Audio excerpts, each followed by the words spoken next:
Every story from Shortwave NPR Science Podcast starts with a question. Like, why do we have nightmares? How does AI affect my energy bill? At NPR, we are here for your right to be curious about the world around you.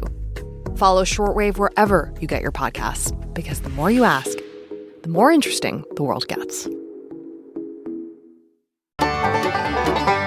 Hello and welcome to Car Talk from National Public Radio with us, Click and Clack, the Tappert Brothers. And we're broadcasting this week from the Diversification Department of Car Talk Plaza. Yeah. So, I like it. in the interest of trying to broaden our appeal, we decided to try to branch out. And the other day, my brother and I and Dougie Berman and Dougie Mayer went over to the public golf course at Franklin Park right here in Boston. Beautiful downtown Boston, sort of. And our goal was to review golf carts. Yeah, who did we do this Or for? golf cars. We did Travel and Leisure Golf, Doug says. Yeah. And what's that, a magazine? Yeah, it's a magazine, and they showed up with their entourage of helpers and photographers. Man. It was fun, but there were several unfortunate incidents. There were incidents. So we all pile into these golf carts, and we take off, and the first thing that happens is Berman's dog, Zuzu. Well, Doug is in front. I saw the whole thing happen. Doug is in front of me, and he's driving like a nutcase. He thinks he's doing the downhill slalom. He takes a severe left turn, And Zuzu goes flying out. flying out the right side of the golf cart. And he hears, oh! I see her rolling down the fairway. At least you're going to yell 4 or something.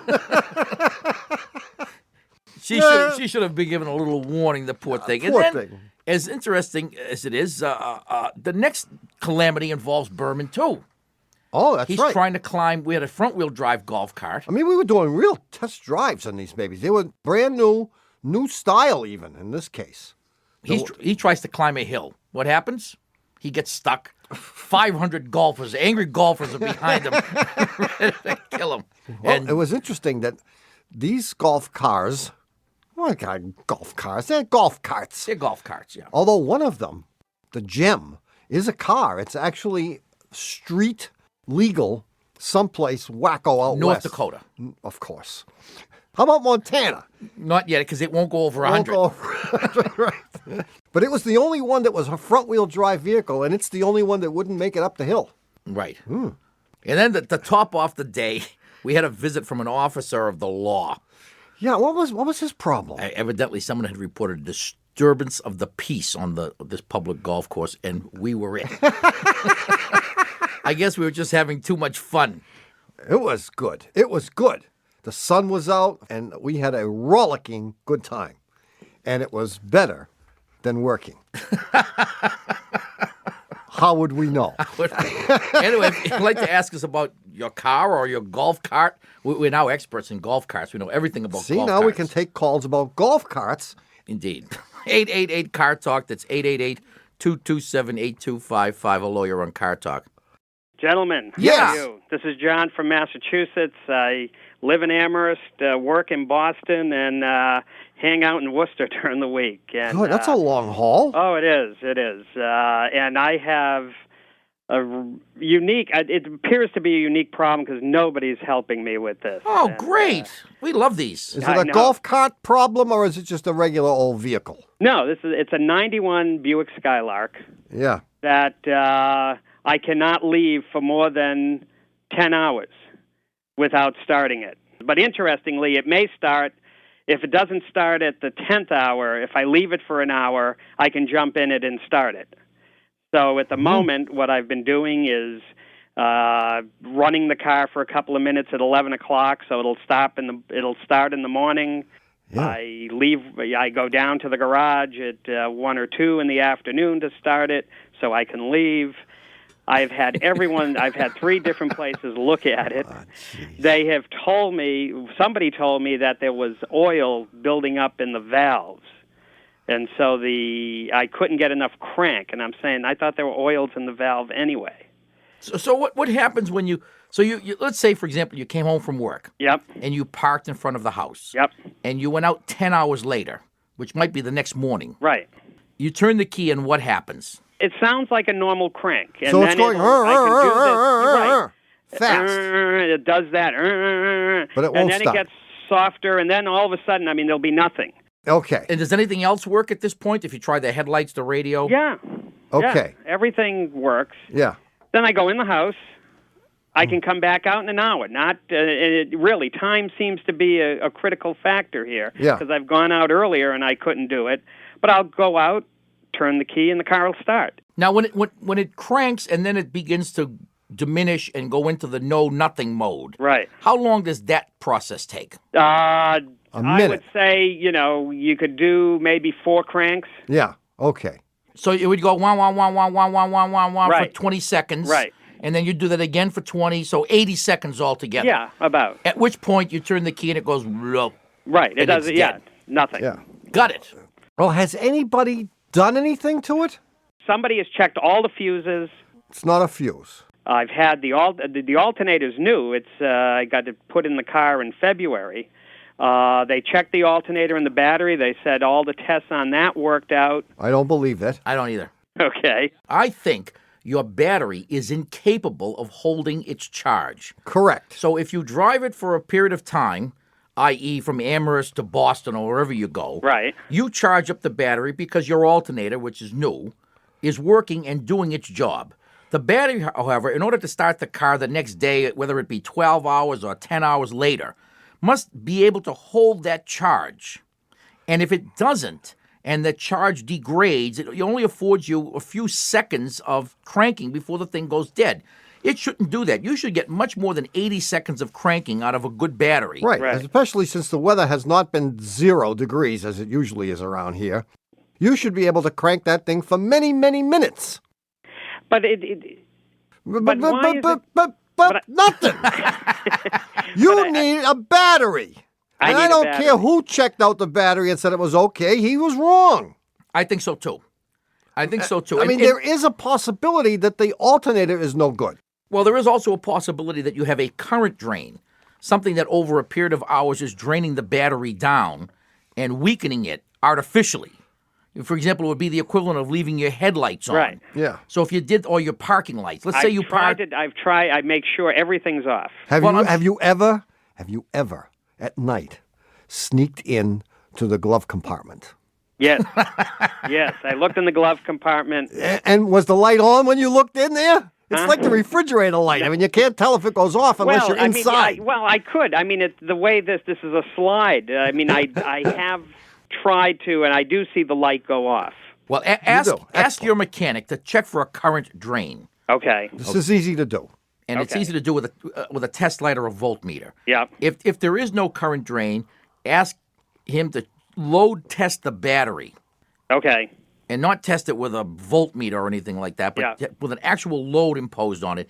And I bet you within about 10 seconds, this thing will go down to 8 volts, which Yeah. is no good. Okay. And I feel that you need a battery. I feel strongly about this, John. I do Okay. too. And I wish you the very best, John. Thank you. See ya. Because I need some sleep. Thanks very much. Bye-bye. Take It's tough care. to have to get up every couple hours to start up the car. Just leave it running at night. I would leave it running all night. Why not? All right, Tommy, do you remember anything about last week's puzzle? Not a single thing. I didn't think so. Well, it's about 3 coins in a fountain. Except there's no fountain, and there are actually 50 coins, not 3. Hi, we're back. You're listening to Car Talk with us, Click and Clack, the Tappert Brothers, and we're here to talk about cars, car repair, and the answer to last week's puzzler, which my brother claims he has the answer to. Yes, I do. And this is one of my series of coin puzzlers. Like the series of string, String, matchstick. matchstick, Right.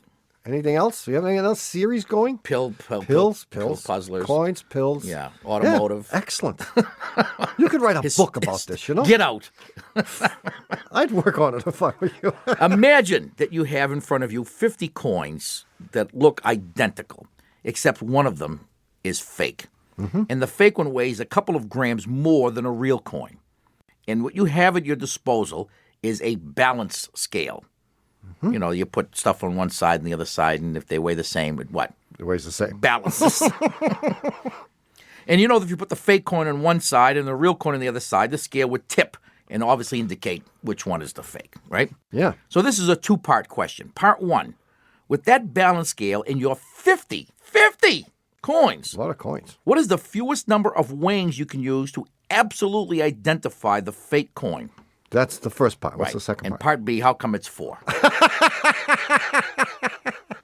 Yeah, I remember this puzzle now. At first blush, you would think, that because of other puzzles of this ilk, that you would divide the 50 coins in half. And 50 is conveniently divided in half, Yeah. right? So you do 25 and 25. That's weighing number 1. Right. You find out that it's on the left side. Then you do 12 and 12 with one left over. One left, and Assume the worst case scenario worst every case time. scenario, one of them's heavier. Right. That's 2. Right. 6 and 6. That's Right. 3. 3 and 3. That's 4. And you're done for. It Right. takes 5. No matter how you do it, using that system, it don't work. So you had to come up with something a little more clever. Yeah. And what you do is divide the coins into 3 piles. My God. 2 piles of 17 and one of 16. Yeah. And so you take the 2 piles of 17, you put those on the scale, and you keep the 16 pile aside, right? Yeah.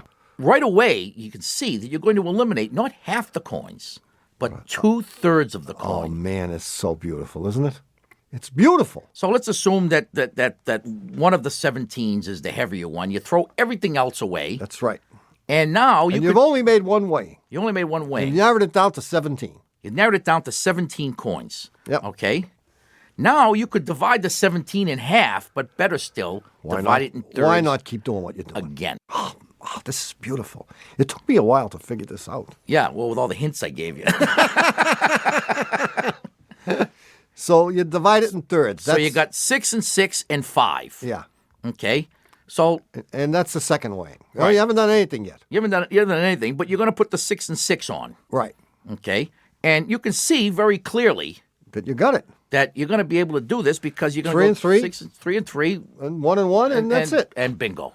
And the key is once you figure out the idea that you're going to divide it into 3 piles and not 2, Yeah. it jumps right out at you. And I mean, I always thought that the binary search was the only way to go. Well, there you go. Who's our winner this week? The winner is Judy Shalito. I like that name. From Mount Pleasant, South Carolina. Hey, Mount Pleasant, South Carolina. Amtrak train goes right through Mount Pleasant, South Carolina. And does the guy come down the aisle and say, Mount Pleasant? No, because it usually gets to Mount Pleasant at 2 o'clock in the morning. He doesn't say anything. Oh, he does this. Mount Pleasant! Is that what he does? That's it. Well, Okay. Judy Shalito, for having your answer selected at random from among all the correct answers that we got, you're going to win a $25 gift certificate to the Car Talk Shameless Commerce Division or the Car Talk store on our website. And with this, you can buy a copy of our new book, In Our Humble Opinion. The fat chance. But, I mean, that would make the publisher happy because, as we said last week, we don't care if you buy the book or not because he's getting all the money. From now on. From now on, yeah. Yeah. Because they were crazy enough to give us money in advance. Yeah, and they're smart enough now not to give us any more. And, gee, Hey, well, congratulations, Judy. good work, Judy. Anyway, we'll have I'm trying to decide what kind of puzzler to use. I have a plethora of putrid. And I've used a couple of good ones in a row here. Yeah. I think it's time to maybe mix in I think it might be. a stinko No, one. you've had you are definitely on a high roll. If you had another good one, you would be setting a precedent which you would never be able to. Unattainable. You think so? Okay, I think you should choose from Putrid. the plethora of putrids. So we will have a semi-putrid automotive Semi. Oh, we're going to work your way down. folkloric and historic puzzler coming up in the third half of today's show. Great. So stay tuned for that. It's I'll give you a little more of a hint. It's a what am I puzzler. I know what it is. Wow, you're clairvoyant. No, stop calling me Claire. In the meantime, you can call us and ask us questions about your car. The number is 1-888-CAR-TALK. That's 888-227-8255. Hello, you're on Car Talk. This is Bauman calling from Philadelphia, and I'm calling about my car. Say it again. Bauman, B-A-H-M-A-N. I love it. What kind of a name is that? What kind of name? It's Persian, Iranian. Persian. Bauman. Yes. I love it. Well, I'm glad you do. Yeah. I'll tell my mom you like my name then. Sounds peaceful. Well, actually, it actually translates into an avalanche or a tornado in our language. Oh, yeah, that's peaceful. It's peaceful, yeah. My brother's got a sense for this. You know? I know language, man. When I was little, every time my mom passed by my room, she said I definitely named you properly after seeing my room. Well, she's the one who came up with the name. Probably. That's right. So what's up, man? Bob? I have a Honda Civic 97. It's got 37,000 miles on it. The issue is when the car is still, when I first turn on the car, or even if throughout the day, whenever I turn on the car, if I'm perfectly still, if you put your hands on the steering wheel, you can feel the car shaking, vibrating in the same sense that on a really cold winter day with any car, when you first turn it on, it's kind of like shaking, kind of cold. Mm-hmm. But cold or hot, it doesn't matter. The car kind of vibrates. You've had this car since new? Yeah, 1997. And has it been doing this ever since the day you got it? No, it's been about a year now. And I'll tell you exactly what. It started last winter, but I was like, no, it's just, cold Philadelphia winter days. And, it's just when you're moving, it's perfectly fine. It shakes even when it's in park or only when it's in drive? It's when the car is standing still. It doesn't matter what gear it's in. If the car is not moving, that's when I feel it. So it's in drive and you got your foot on the brake and it's the same as it is if you're in park. Exactly. With the park or drive, exactly. Well, maybe when I'm moving, maybe the sound of just the moving car is overwhelming whatever's going on underneath. Right. The other moving shakes has nothing to do with it because it would always be okay. Right. Unless there was something drastically wrong. Right. There are two things that come to mind. Mm-hmm. What were they? All right, there's one thing that came right to mind. I don't know. No, there are two things that come to mind. One is that you have a vacuum leak in the engine. And a vacuum leak would cause one of the cylinders, or maybe more than one, to not fire with the same intensity because the mixture's getting leaned out as the other cylinders. Okay. And that might not be so easy to find, but that might be the first thing I would look for. And if you have a vacuum leak, you'll notice the engine is shaking even as you look at it running in park. You'll notice it not running smoothly and evenly. Right. If, however, you're feeling vibrations being telegraphed through the chassis and the steering wheel, chances are you have a bad motor mount. That's what I thought it was. Yeah, I could feel bad motor mount. You could have a bad motor mount, but it could easily be a vacuum leak, which is causing the engine to not run on all four cylinders. Right. And these, because there's so little mass in these cars, that any little vibration or anything that's out of whack immediately manifests itself as a whole car kind of vibration. The car is literally less than 3 years old. I mean, isn't that something that should be covered by Honda? That it's just, is it a bad part? Absolutely. I would go back and complain. Right? Yeah, especially if you tell them it's been doing this for a year. Have you been to the dealer to complain about this vibration? I have. Well, actually, you know what? It's at 37,000. I guess that's past my 36,000 mile warranty. But but that's okay because you complained of the problem prior to the 36,000 mile. Right, and if they don't give you satisfaction, call us next week. We'll tell you how to turn the odometer back. I was going to say. See you, Bauman. Thanks a lot. Thanks for calling. Bye. All right, it's time for us to take a short break and get ready for the new puzzler. You're getting ready, huh? Gonna do some last-minute research, huh? Hey, nobody likes a wise guy. We'll be back in a minute. Ha! We're back. You're listening to Car Talk with us, Click and Clack, the Tappert Brothers, and we're here to discuss cars, car repair, and the new puzzler. Putrid. Semi-putrid. Semi-putrid. Puzzler. Yeah. Yeah. from the Putrid collection, just like you got the coin collection, the string collection, the series. Oh, yeah. The string series, the this coin by series. Far the Putrid collection. The Putrid series. Yeah, there's a whole wing devoted to the Putrid collection. I like it. You know, cars have evolved a lot over the last 100 years, and they've been around about 100 years.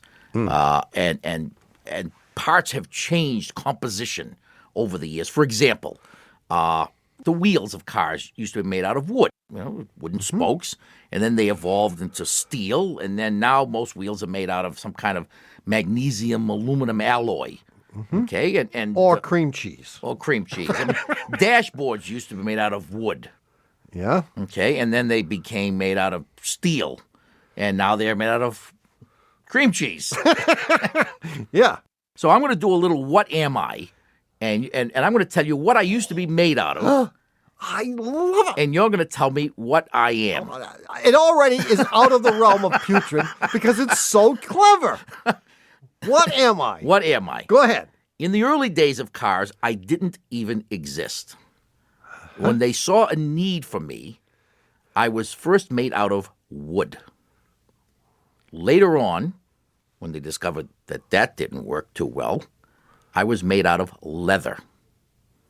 Sometime later, I was made out of cotton. Huh? You with me?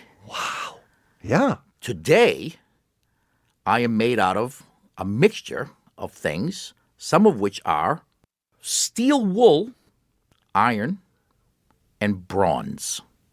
What am I? Who the hell knows? Now, if you think you know the answer, write it on a postcard or a pair of Red Sox season's tickets, preferably something behind home plate. Yeah. And how are we doing with the Carpathian elm, walnut, burl squat, huh? Yeah. How about the sound system? How about the room-sized TV screen? Haven't seen We that have to one do either. it. We have to do a spot check on Berman's house because he says none of these things have shown up. He's having an addition put on his house for the widescreen TV, the dining table. Catherine, you're the only one we can trust. No, we can't. No, we can't trust her either. No. Louis, we can't trust Louis. Can't trust Louis. We're gonna have alone. to start showing up at I work. can't even trust you. Anyway, if you think you know the answer, write it on a postcard or anything else you want to send us, and send it to Puzzler Tower, Car Talk Plaza, Box 3500, Harvard Square, Cambridge, Our fair city. Matt 02238, or you can email your answer from the Car Talk section of cars.com. If you'd like to call us, the number is still 1-888-CAR-TALK. That's 888-227-8255. Hello, you're on Car Talk. Hi, this Hi. is Missy from Amherst, Massachusetts. Hi, Missy. Missy. Hi. That's a name you don't hear much anymore. Well, that's true. It's a nickname. Yeah, well, I know. It's Cool. So does this mean, being from Amherst, you're a student or a college professor? Oh, neither. Neither. That's right. Good. I have One of no... these hard to categorize people. All right. You don't have to admit anything to us. What's up? Well, I don't exactly have a car problem. I have a teenage son problem. Oh, jeez. The worst kind. Which area of teenagerness is he in? Well, he is 18. And for you to fully appreciate the dilemma I'm in, I have to give you a little background. My parents, who were very wise and frugal people, spent years saving their money, and they put it aside in a fund for their grandchildren for their college expenses. How nice of them. Well, Yeah. they put away too much, I'm afraid. Well, I've been, spending years feeling grateful to my parents for their wisdom and foresight. Yeah. My youngest son is now 18, and he will be attending Boston University's School of Engineering in the fall. Good. And he wants an Audi TT. Well, you're close. He's, but let me tell you a little more. He's also going to be in the Air Force ROTC. Ah. And so he has been awarded a great deal of scholarship money. Oh. So he has a lot of money. I know So what he he does wants. want He an wants Audi TT. I'm No. afraid- He wants a Well, 5 no. Series BMW. You're close. He wants an Audi Quattro. Oh. Oh, Audi what? A6. A6? A4? A4. A4. Yeah, he feels that he's worked hard and he's going to owe the military 4 years of his life after school, and that he deserves this. Here's the question. Yeah. Do we, you and Right. his parents and us, who are parents also, Just me, his single mom. his single mom, all right, we will be surrogate fathers because we're Yes. both fathers of teenagers Yep. and teenage boys specifically. The question is, do we want this guy to have a car? Mm-hmm. The thing is that going to school at BU, which we happen to be on the premises of BU right now, Uh-huh. and We don't need any more students with cars. We can't find a parking space because of all these students that come here and drive around. We don't need them to have cars. I've tried to say to him, first of all, he doesn't need a car in Boston, and doesn't. second of all, it's going to get stolen and broken into and that's all dinged true. up. Right. And we're Right. going to do it. And Yeah. it's going to cost him a lot more of his money to pay for insurance. Has he been here lately? Yeah, we were there last night. Yeah, Boston really is a city in which you don't need a car. Right. I don't know what he would use it for Well, if he were feels, here. He feels he needs a car to get chicks. No, a dorm room will do that. Yeah, I don't think he needs a car the to get lingo chicks. of the day.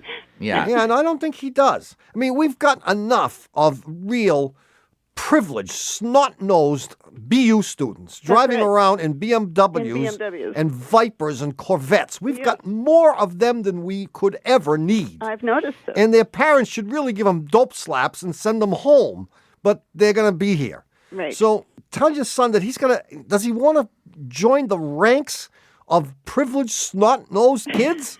No. And well, evidently he does. And I've tried besides, that But if he argument. thinks it's going to get him girls, he's right. Yeah, that's why we never had any, because we were driving around in Ramblers. we were driving around on the MBTA. But I would say, let's compromise at least. I would say, let him spend 1 year without the car. I mean, he's coming in September, Yeah, right? I've tried to make this argument. Why don't you wait 1 year and live there and see what it's Sure. like? I mean, And then or at make least it a like- semester, so he can find out that really you don't need a car. If anything, it's a hindrance because you can't go anywhere with the car in the city because you can't park it once you get there. Right. But Plus, there you've got to pay to park it anywhere around town. You can't park it on the street. It'll cost you $1,000 a week in tickets. Now, of course, there's one more strategy, which is to go ahead and let him buy the car, and then he'll figure this out for himself, and then he'll leave it at my house, and I'll get to drive it. That's what I would do. That would be good. Yeah, that would. That would be good. You could do that. Then he would have it for the summer. But he really does not need a car. And I honestly don't think that it will be the major component of getting babes. He can just tell him he's got a car. Right, there you go. Walk by some car in the street, a Corvette, a Viper, and say, there's my car. Oh, no, he's just telling him he's got an Audi, but it's in the repair shop. What That'll you do- be perfectly believable. What you do is you walk by a car, like a Corvette, that's got a ticket on it, and you say, oh, damn, another ticket. You take the ticket, you stick it in your pocket, and you continue walking with the babe that you're walking No, down better the than street that, with. you take the ticket and you tear it up. And you tear it up, and you say, I'm sick of these Not damn paying things. another damn You tear it ticket. up, and you throw the little shreds in the gutter. I knew you guys would have good There you strategies go. for me. Good luck, Missy. Thanks a lot. I mean, you could spend the money just on paying these tickets for people. All right. Well, actually, that would that would be great. You could do this every day with a different babe and a different car. But do you think an Audi Quattro is a... Oh, the Audi Quattro is wonderful. And if it's his money, let him spend. You know, there are some mistakes that have to be made. Uh-huh. And this isn't the worst mistake he could make. Uh-huh.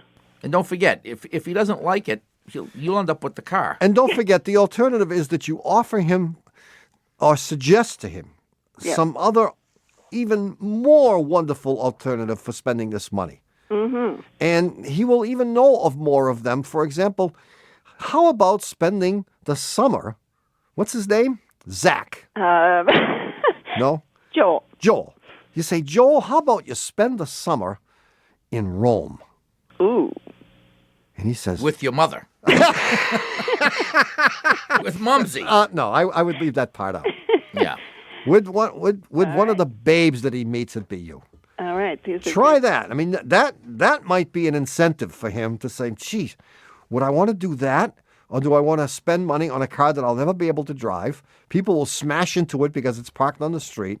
I'll have to pay to get it fixed, pay for the insurance, pay for the parking So he can tickets. do this every summer that he's in school and drive a jalopy here. He can buy himself a $1,000 car. I knew I needed to talk to you guys. Yeah, you did. And you'll need to talk to us more after he buys the Audi, but feel free to call back, Missy. All right. Hey, See you later. Good luck. Thanks so much. Bye-bye. Bye-bye. Wow. These issues are getting more and more difficult. They but are. we do come up with more and more Creative solutions. solutions on the spot. Well, it's happened again. You've underutilized another perfectly good hour listening to Car Talk. Our esteemed producer is Doug, the subway fugitive, not a slave to fashion, Berman.